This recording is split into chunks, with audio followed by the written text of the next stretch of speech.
आपको पता है भोजपुरी इंडस्ट्री में जैसे ही पवन सिंह का किसी गाने का टीजर आता है, खेसारी यादव के जितने भी यूट्यूबर है गूगल और यूट्यूब खोल के बैठ जाते हैं सर्च करने के लिए कि कहीं से तो गाना मैच हो जाए ताकि चोरी का इल्जाम लगा सकूं।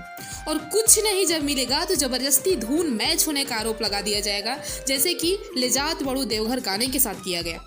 पर जब इनके अपने सुपरस्टार पूरा का पूरा गाना ही चोरी का गा देते हैं तो उस टाइम ये लोग मुंह पे सेलो टेप चिपका के बैठ जाते हैं।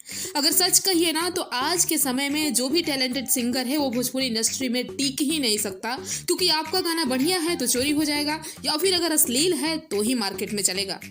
अब हाल फिलहाल में एक गाना रिलीज हुआ है जिसे एक नहीं दो नहीं भैया तीन सिंगर ने गाया है। उस गाने का नाम है ये, जिसे आप स्क्रीन पे देख सकते हैं। मैं इस गाने का नाम भी नहीं ले सकती।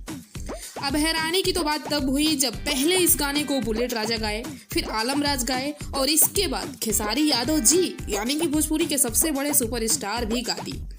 अब किसको चोर कहेंगे? मान लीजिए हम खेसारी यादव को चोर नहीं कर रहे, उन्होंने गाना चोरी नहीं किया, पर अगर उनके पहले एक नहीं दो लोगों ने इस गाने को रिलीज कर दिया था तो फिर इतनी क्या भूखमरी थी इनको कि अपना भी गाना रिलीज कर दिए। अगर सच कहूँ तो ये सब देख के बड़ा दुख हो रहा है कि ना ही भोजपुरी को में किसी टैलेंट की कद्र है अब, और ना ही भोजपुरी साफ सुथरी बची, बस चोरी और अश्लीलता के दम पर गाने बज रहे हैं। अरे भैया, इतने ज़्यादा जब गाने आएंगे मार्केट में तो चोरी तो होगा ही ना। कम से कम एक गाना 2-4 दिन तो बजना चाहिए। हर दिन गाने, इतने गाने की नाम भी नहीं याद रहता कई गानों के।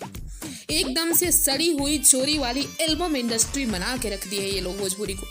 सच पूछिए तो ऐसी घटिया हालत कभी भी पहले नहीं पैदा हुए थे।